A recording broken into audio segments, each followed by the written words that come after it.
Nga janari në korrik 2025 të dhënat mbi tregtinë dy paqe mes Shqipërisë dhe Kosovës se shfaqen diferencat e pazakonta. Për shembull, në korrik, Agjencia e Statistikave të Kosovës raportoi se importet nga Shqipëria arritën vetëm 24 milionë euro, ndërsa sipas Institutit të Statistikave të Shqipërisë, eksportet shqiptare drejt Kosovës për të njëjtën periudhë u regjistruar në 6.4 miliard lek ose rreth 64 milionë euro.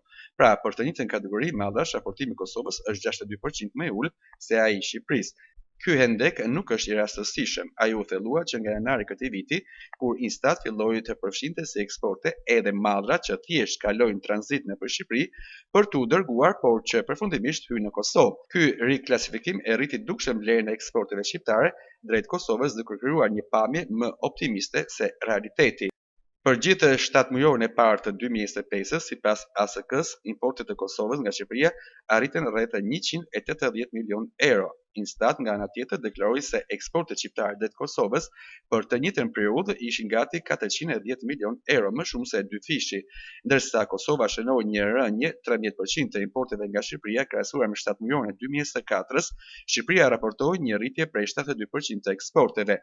Mospërputhje të tilla në statistikat tregtare janë të njohura mes vendeve, shpesh për shkak të kurseve të këmbimit, metodologjive të ndryshme matje dhe kohës regjistrimit të mallrave.